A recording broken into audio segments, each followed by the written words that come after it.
This is Dark Ellie. She is a hunter, a predator. She's on a mission. She doesn't have any emotions.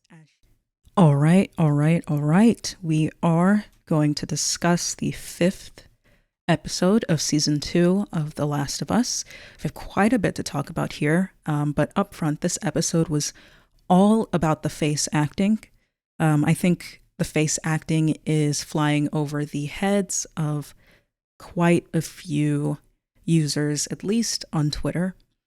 I know I keep bringing up Twitter users in this review, but as we see here at the bottom of our topic list, I will be doing a culture war update.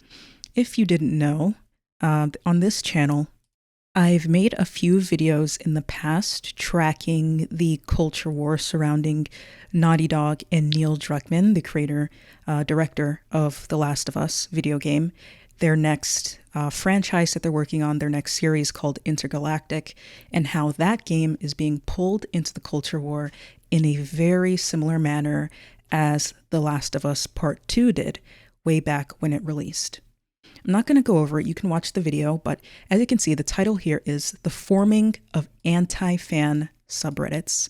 We're going to talk a little bit about that at the end when we get to the culture war section, but it's just important for you guys to know that at the end of the review, I will be going over some of the controversies and breaking them down and just exposing how nonsensical they can be at times. I'm very much for society in America evolving to the point where we aren't driven by these algorithms and outrage content that we have been forced down our throats over the past few years. So we're going to talk a little bit about that, but let's get into the actual review of the episode. So the first part that we see in this episode is Ellie's face as she remembers Joel. She's remembering him as she plays the song that he used to play on the guitar. And earlier in the series and in the previous discussion episodes, we took a look at some of the culture war issues going around this series and how some users on Twitter were saying that the writers of the TV show had changed Ellie too much, that they had made her a different kind of character.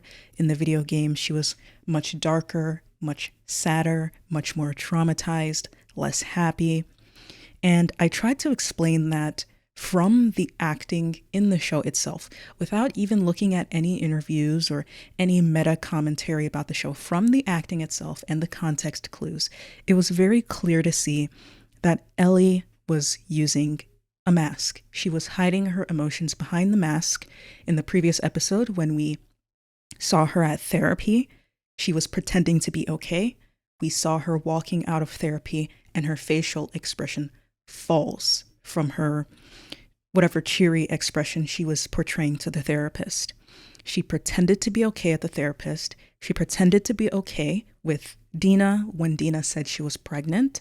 I still believe there's going to be a later portion in the series where Ellie expresses even more disappointment at the fact that Dina became pregnant. She was pretending to be happy and jovial when her and Dina were working on the map in this episode at the beginning. It was very clear that it was a forced emotional expression. I don't know how Bella Ramsey does it exactly, but I definitely felt that vibe while watching all of these previous episodes, that her happiness and her cheerfulness were not genuine. And just to show you guys that this is not a new concept to the TV show, just as many of the other changes are not really new concepts, but rather the showmakers bringing out pre-existing concepts in the games to the forefront or portraying them in a slightly different way that works better for a TV show that doesn't have the gameplay aspects and the long gameplay runtime that you have in the game and the ability to explore your environment and blah, blah, blah, right?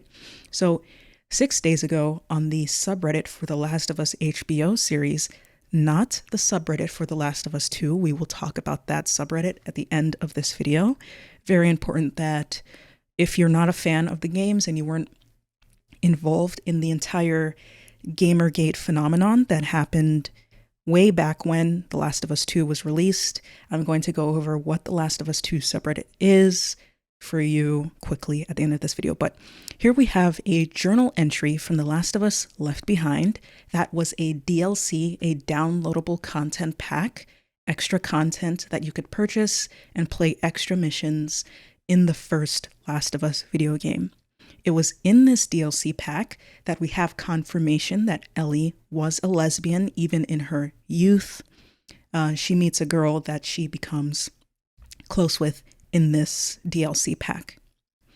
But also in there's a journal entry that you can find, and it's a little bit hard to read from the screenshot, but we have the text transcript here also. So it says, speaking about Ellie, she's always so cheery with her endless questions. You'd have no idea she's so sad inside. She wears that mask well. So we have a person here writing a journal entry about Ellie way back in 2014, before the second installment of the game even came out, about Ellie having a tendency to hide her emotions behind a mask. That is exactly what the writers of the TV show are going for, as they repeatedly show Ellie to be falsely cheerful in front of the therapist, when she's with Dina, when she's with other people, and in these moments when she's by herself, her facial expression drops and it changes.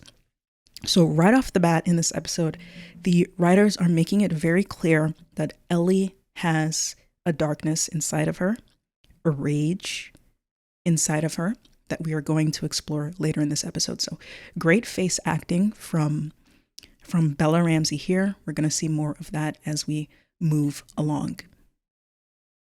Now, on to the next part of the episode, which was with Ellie and Dina again, as lately a lot of the episodes have been out searching for Abby. This was another change from the game, if I can remember correctly. Not specifically this, but Dina in the video games had much less chemistry with Ellie than she does in the TV show.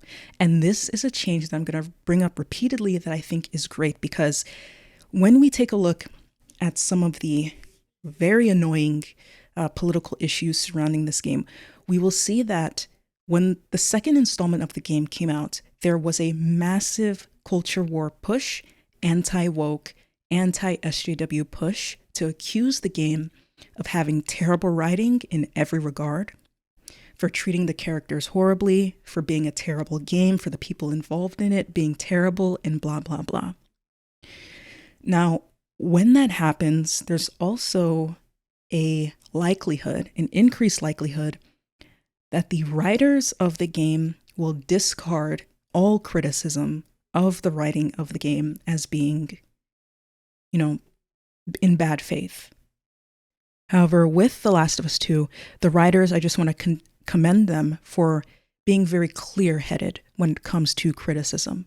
They were able to separate the bad faith, culture war criticism that should be discarded from the genuine criticism that is relevant to the game, what the game was saying and what the game was intending to do and tell the audience. One of the main criticisms of the game was that there was not a lot of chemistry between Ellie and Dina. Dina seemed like a pure plot device, more of a stereotypical love interest who only exists to provide room for conflict.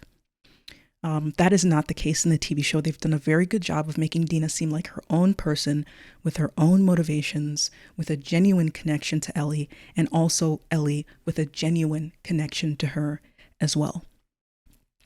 It's also nice to see the dynamic between the two of them, with Ellie having her characteristic recklessness paired with Dina's practicality and more logical and strategic approach to completing a mission.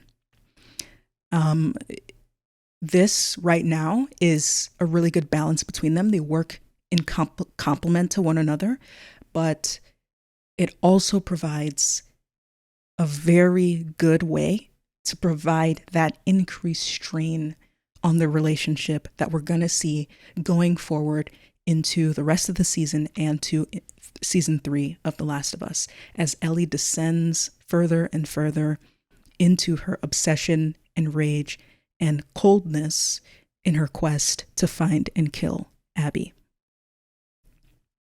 So, again, in the previous episode, I talked about how certain people were upset that Ellie was not immediately distraught about Dina being pregnant, because in the video games, Ellie was immediately distraught. She called Dina a burden straight up. She's like, now you're a burden to me because you're pregnant.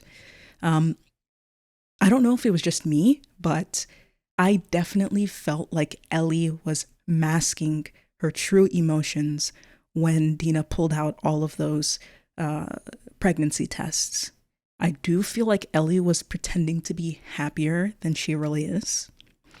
And like I said in the beginning, and like the game said in its own lore back in 2014, Ellie's emotions are masked, and the TV show is leaning into that heavily here in the beginning parts of The Last of Us Part 2. So stop being quick to judge what the show is doing. I believe that part of this wave of hyper criticism and premature criticism of television shows and episodes is partly to blame binge watching, right? I think a lot of people today are very used to binge watching, to having the entire show out at once, having the entire context of the story out in a single day, and being able to get all the answers to their questions answered immediately. But this show releases on a week-by-week basis. Things that happen in the previous episode might be explained next week. So please, people, stop being so quick to judge. These people do not make up the majority, or even close to the majority, of The Last of Us TV show's fans. I just talk about them a lot because on this channel, we pay attention and analyze all of this culture war hysteria and madness going on concerning entertainment. So my personal thoughts on this segment here, I loved it. I put in here this specific section where Ellie is making this face at Dina. When I was watching the episode live, I didn't recognize this expression initially. I was confused. In my notes here, I have recognition, question mark, awe, question mark, love, question mark.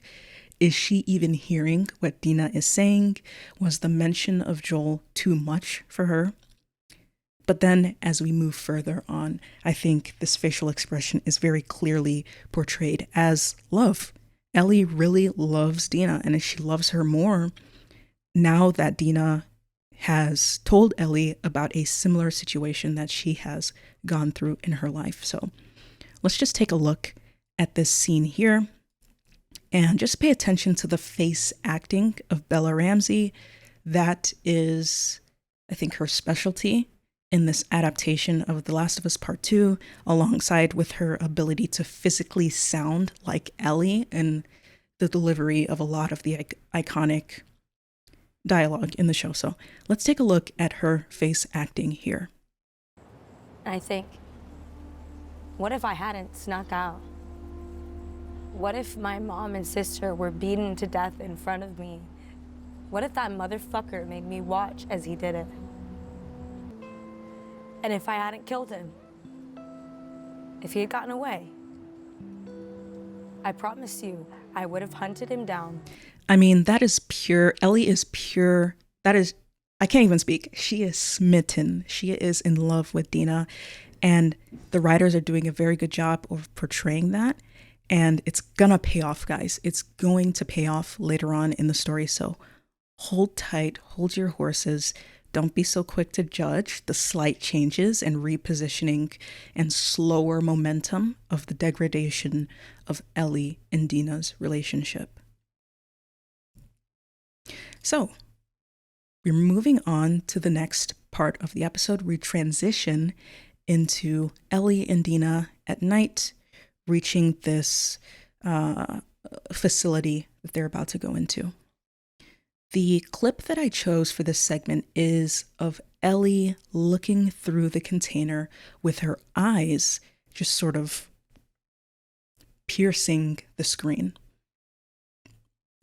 In my notes here, I put predator eyes because this was the moment where I said, yes, Ellie's in that mode right now.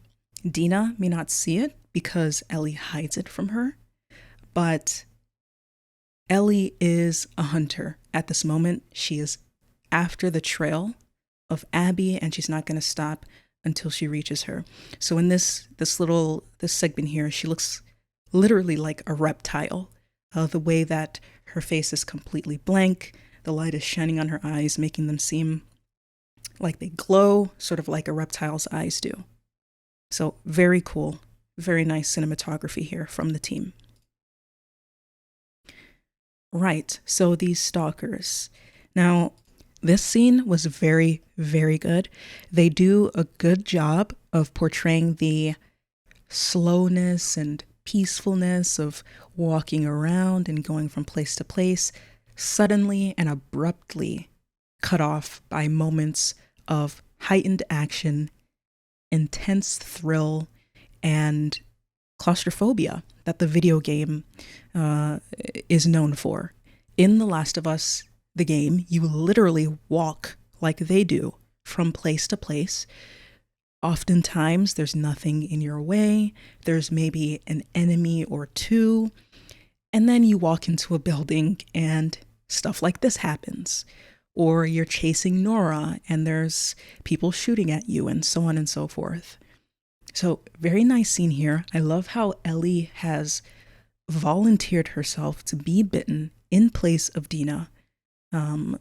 It's just a nice mechanic that can be used. You can have these scenes where a character isn't invincible and the characters aren't treated like they're invincible, but you can still get that sort of plot armor without the characters literally being invincible through Ellie's immunity to the bite. So you can have situations where Ellie gets taken down, as we had in this scene. She's completely covered with infected, being bitten over and over, and you don't have the fear that she's actually going to die and turn into a zombie. Another note that I had here was I write these notes and I do these discussions immediately after watching the episode, so I don't do rewatches. It's not a review, it's a discussion. So, and I think it's important for me to do that because then I can make note of things that don't come off as clear on the first watch. So from the perspective of a TV show watcher, I didn't understand how Jesse was there at that moment. It kind of just seemed like a very, very convenient maneuver from the writers to have Jesse pop up right at the exact moment. I like Jesse more in the TV show than I did in the video game. But at the same time, why was Jesse there? I don't know if I missed something. I know he explains why he was there later on, but were they really tracking Ellie and Dina that closely that they were literally seconds behind them? I thought it was very funny how when they thought there was only one stalker, Ellie was like, we can handle this. It's 2-on-1. They look up, they see two. Ellie immediately crumbles. She's like, I don't know what to do. And then they turn around and there's a bunch more. So very similar to the scene in the previous episode inside of the WLF tunnel, where there's a sudden appearance of many infected, with Ellie and Dina becoming increasingly worried and scatterbrained by the sheer amount of zombies. Similar thing happens here. I love that. It reminds you that they're two young women. They don't have all of the experience. They're not like some masterminds or anything. So it keeps things tense to have these moments here. We also had some additional world building for these Seraphites. We saw a WLF member torturing a Seraphite disciple in the previous episode, and a lot of you felt very, very sad for him.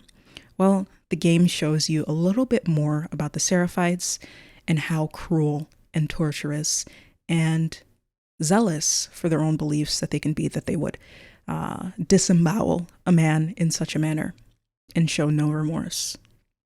But the main message of The Last of Us Part 2 is about the cycle of revenge. It's about dehumanization, how individuals can have their hearts hardened against other individuals and wreak havoc on entire groups of other individuals as a result with no remorse. So we see that with WLF, we see that with the Seraphites, and we see that in Ellie, the main protagonist herself. This scene was also a iconic scene from the video game. When The Last of Us Part 2, the trailer for the game came out, we actually saw Abby first. Abby was the one being hung up. We're going to see that later in the development of the show, but for now, this is just a teaser of Abby's own trial at the hands of the Seraphites. So very iconic scene here. Anyone who played the game was probably jumping up in their seat like I was and cheering that this scene was adapted, or a taste of the scene to come was adapted so well. So we finally reached the climax of the episode. The part of the episode that both the video game enthusiasts and the TV-only people were waiting for. And this is Ellie's first WLF kill. Well, not her first WLF kill, but her first Abby-related WLF kill. First things first, the actress of Nora is Tati Gabrielle. She is also the actress for the main character in Intergalactic, the Heretic Prophet. That is, again, the next video game out from Naughty Dog. So if you like her acting, check out Intergalactic. It's a video game that's in development by the same people who made The Last of Us. So it's almost certain to be very good, have a very good story, and very good gameplay to boot. So that's Tati Gabrielle. The dialogue in this scene was on point. It almost matched completely what happened in the video game from my memory. I am playing through the game again, but I'm not here yet. So I don't have it completely refreshed in my mind, but either way, even if it's not the same as the video game, I don't care. This scene was amazing. We got to see Dark Ellie. Again, Bella Ramsey really, really embodies the spirit of Ellie. I want to keep repeating that, as there are people who are claiming that she was miscast purely because she doesn't have the same height and stature as Ellie in the video games. In every single other regard, Bella Ramsey excels at portraying Ellie Williams. She sounds like her, she acts like her, she gets her. This scene with Nora, I think, and especially the chase scene that we see later on, again, a lot of iconic video game scenes were released in this episode. This was also one of the main missions in the video game. You had to chase Nora. It happened exactly as you see. I love how Nora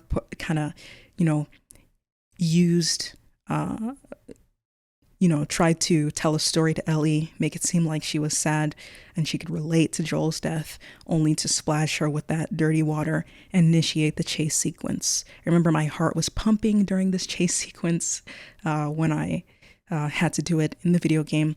Very good scene, executed amazingly.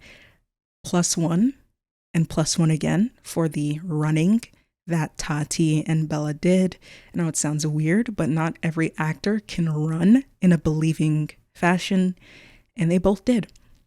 So I want to go back to this scene here and play my favorite part of the entire episode, which was when Ellie said, "I know," to Nora. I did.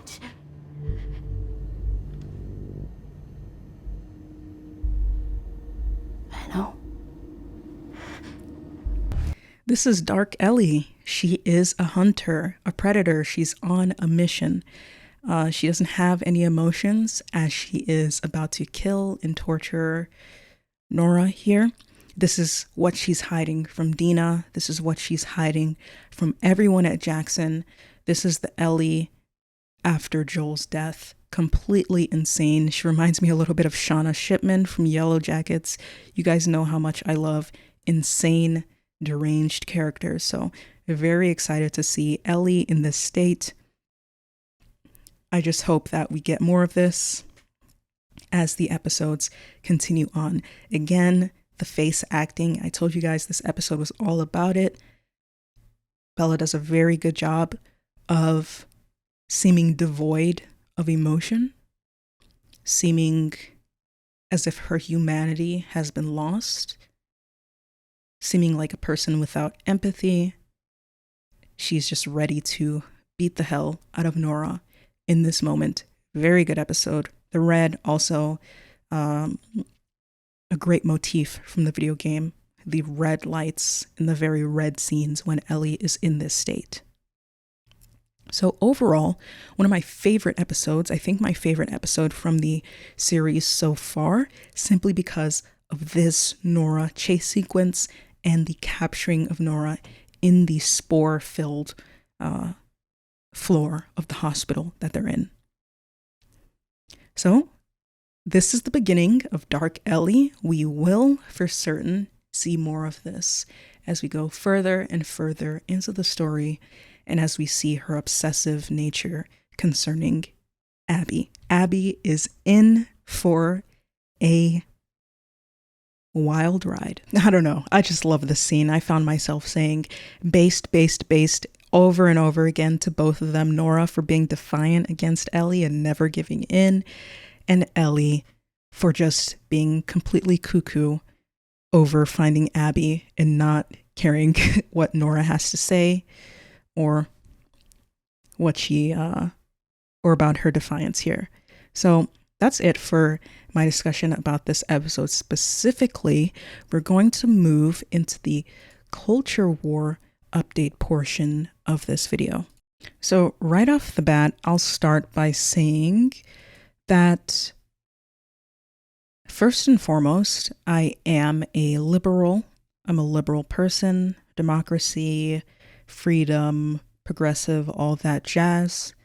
But I have a distinct hatred for the anti-woke crowd on the right that uses the gaming community and the film community and the TV community and everything else in society as a pawn, as vectors, as talking points to push whatever ideology or ideas they want to push, who feed into this outrage-based, discourse that we're all hellishly trapped in for the past few years. I'm also not a fan of hyper identity politics and ultra progressives. I think that they and the anti-woke right are two sides of the same coin. They are populist, they are anti-intellectual, they are reactionary. They don't know how to engage with entertainment as entertainment. They have to look at everything as relating to whatever political ideology they have adopted at the moment.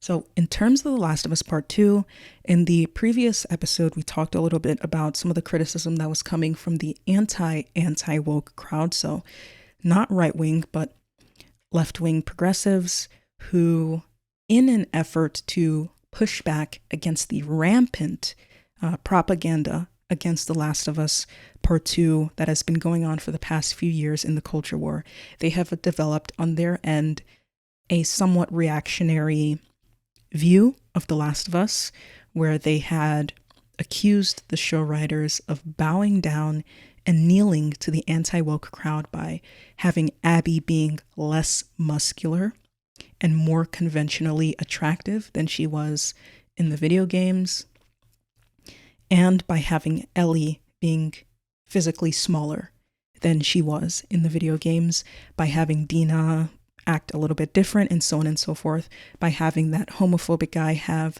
a redeeming scene in one of the previous episodes, and so on and so forth. So there were some political accusations on that end that we discussed in the previous episode, but today I'm going to talk once again about the anti-woke, Gamergate, right-wing crowd, very similar to the people they claim to dislike and fight against.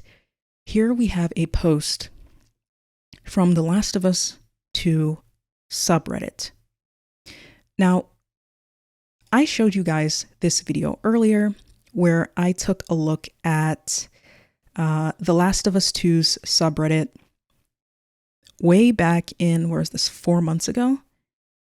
December 31st, 2024. We took a look at this very interesting subreddit called The Last of Us Part 2. And contradictory to its name, the subreddit is not a fan subreddit. The description reads, "Welcome to the most active subreddit for fans of The Last of Us. Part 2 is not canon. The second Last of Us sub, the 2 doesn't stand for part 2. So The Last of Us 2 subreddit is not a subreddit dedicated to fans of The Last of Us Part 2. The Last of Us 2 is what's called a snark or anti-fan subreddit. A snark subreddit or an anti-fan subreddit is something I went over in depth in this video, but it's a subreddit where hate watchers gather to express their dislike for a thing in an echo chamber where the people become increasingly unhinged as time goes on due to the lack of dissent in the subreddit. Because they cannot engage with this level of hatred in the main subreddits, on Reddit, people will oftentimes make these alternative subreddits that are dedicated purely to the hatred of a thing rather than the shared enjoyment of it. So The Last of Us 2 subreddit was specifically created to hate on The Last of Us as a series. It was born out of the culture war about a decade ago, spurred on by supposed anonymous leaks on 4chan claiming that Abby was transgender, that the game was intentionally emasculating Joel by killing him and having him die by a woman's hand, that the game had poor writing, that the game was woke, that the game was anti-men, anti-masculine, and so on and so forth. All of the standard culture war hysteria that has very poor arguments, very emotional arguments that we see in broad daylight on sites like X here today. But back in, when The Last of Us Part 2 was released, I think it was 2020, I think. It was mostly relegated to specific portions of Reddit, specific portions of YouTube, specific portions of Twitter, and The Last of Us 2 subreddit was one of those hotspots. So, if you haven't gotten the message so far with this massive disclaimer before we take a look at this Reddit post,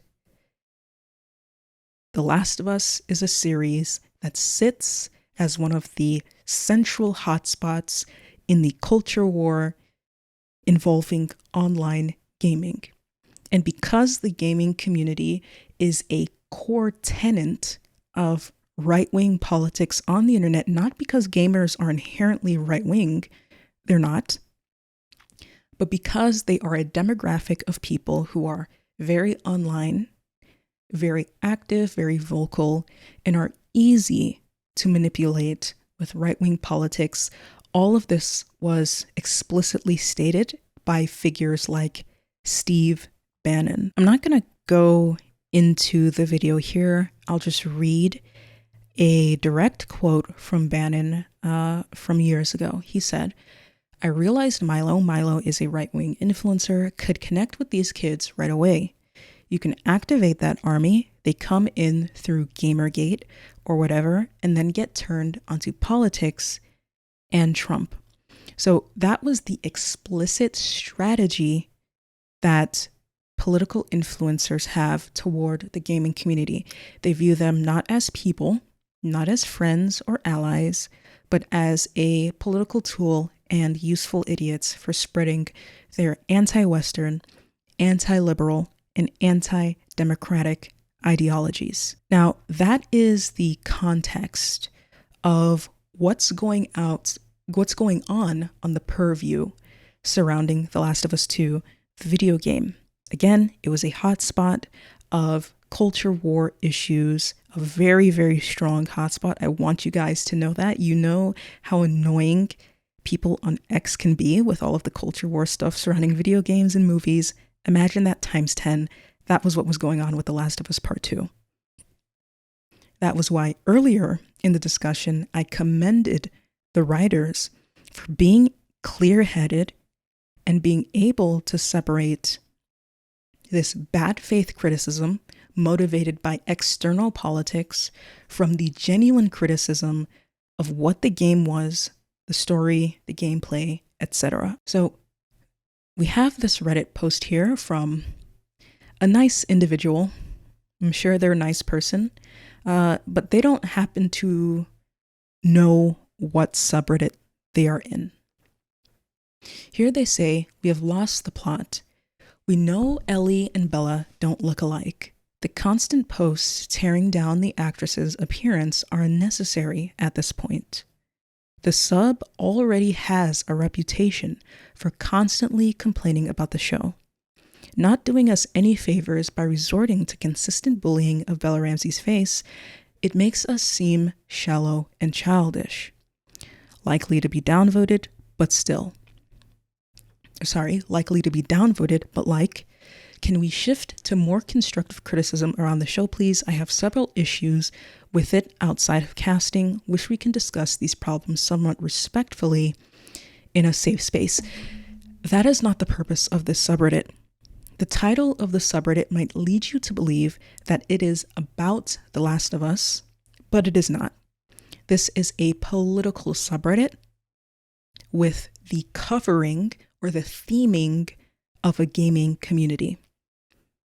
At its core, it is a snark subreddit, a gossip subreddit, an anti-fan subreddit, whatever you want to call it, a hate subreddit.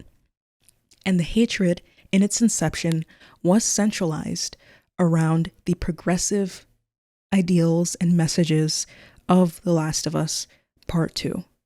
It was an instrumental figure in that second sort of wave of the culture war that came off the back of the first, like Anita Sarkeesian, wave of Gamergate. This was the second wave of it, and we're in the third wave of it now. But this subreddit was part of that second wave. So if you are an unsuspecting person, like I think this individual is, who had some criticism about The Last of Us, came onto The Last of Us Part 2 subreddit through a popular post that showed up on Reddit, and you stayed around, became angrier and angrier as time went on, as tends to happen in these echo chambers and in these snark subreddits who degrade your ability to make arguments, who thrive on outrage and hysteria.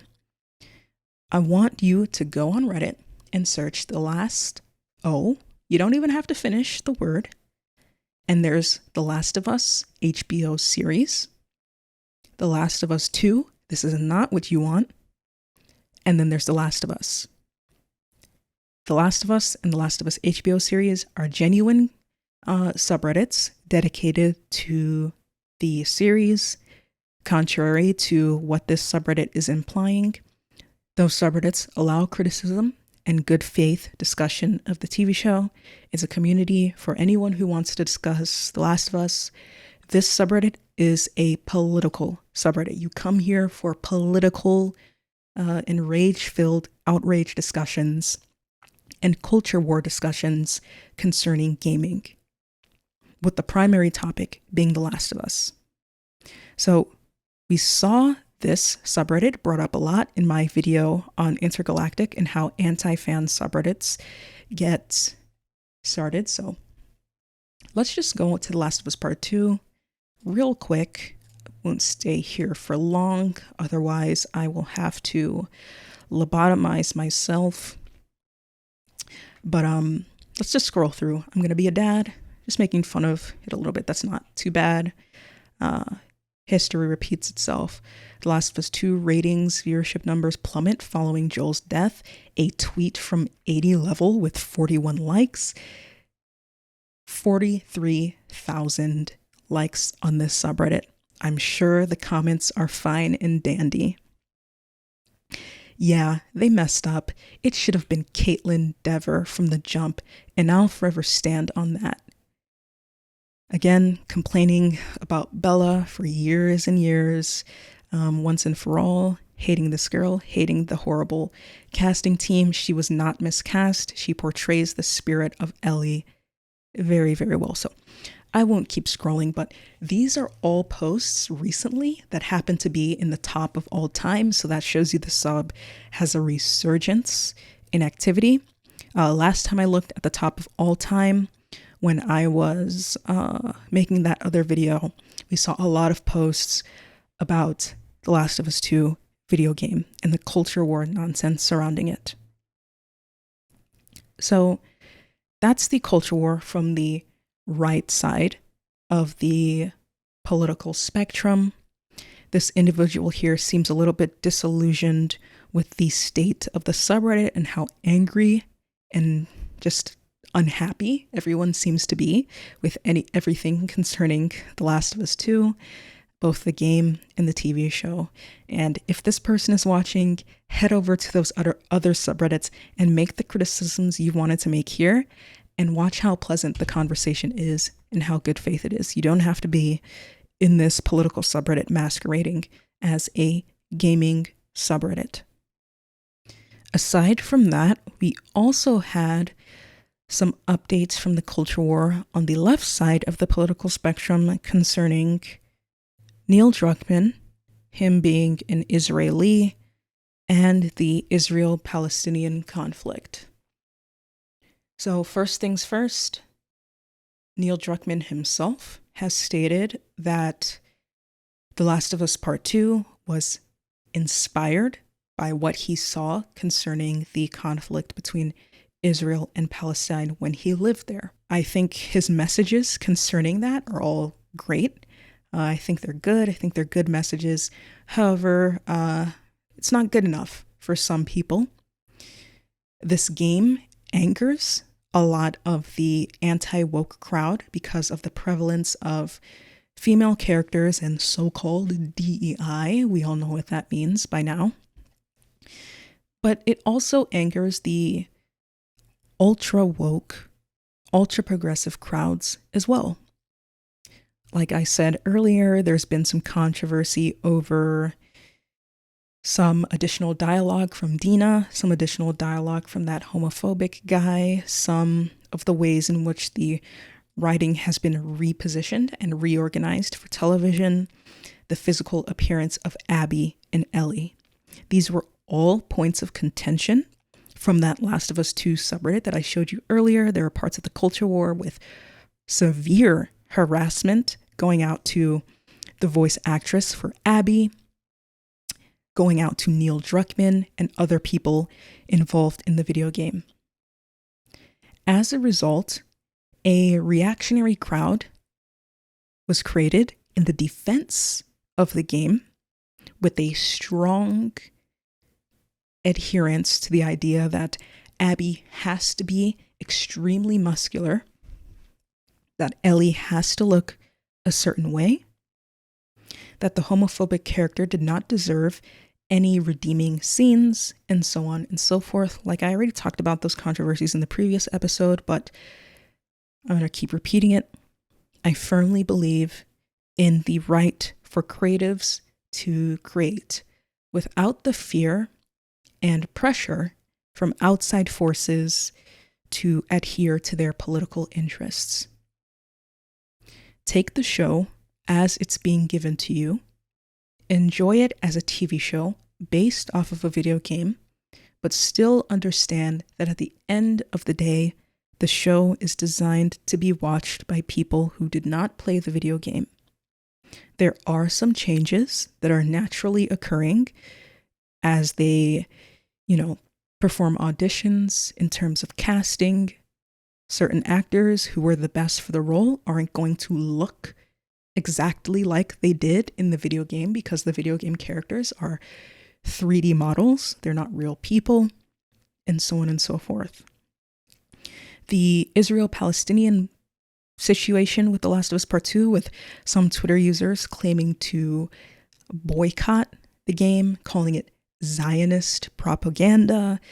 That's all nonsense. It's all nonsense, just as the same as the nonsense coming out of the culture war subreddits and anti-fan subreddits concerning The Last of Us Part 2. It's all the same. Don't pay it any mind. Just enjoy the show. Enjoy things. Don't be afraid to enjoy things. It's not Zionist propaganda, quite the opposite. And yeah, I think Neil Druckmann, just to move on from all of that, Neil Druckmann, I have here in my notes, I specifically wanted to mention him as being part of the reason, or a large part of the reason, why the female characters in The Last of Us are so well written. I think he has a very good grasp of how to write a female character and make them seem human. Oftentimes, when people write a character of a different gender than them, the character comes off as a caricature because you, as someone of a different gender than that character, don't have the experience of life that that character would have. And so you can only draw from what you think the experience of life of that character would be. A good writer is able to research. A good writer has good emotional intelligence. They have a natural inclination towards writing characters as very human. I believe Neil has that 100%. I love all the female characters he writes. I'm not one of the people who believes that women should only write women, men should only write men, black people should only write black people, and so on and so forth. People should just write what they're good at writing, and they should not be pressured into writing what they're not good at writing. If there's a writer who never puts a woman in their stories, don't pressure them into doing it, because the women that they create in their stories are going to be hot garbage. We should instead encourage people like Neil and the people involved in stuff like The Last of Us and so much of the other great shows coming out today to really pursue that inclination they have to writing good, humanistic female characters that don't feel like caricatures of what a woman is or what they think a woman would believe or think or act like in a particular situation. So I wanted to end it on a positive note for this show. I think they're knocking it out of the park. There's a few things I had criticisms of, but overall, I think this is a very, very good adaptation of The Last of Us 2 video game. I can't wait to see how it develops. The later parts of the game are my favorite parts of the story, so hopefully it'll be your favorite parts as well. It's only going to get better, more tense, more interesting, and more dark from here.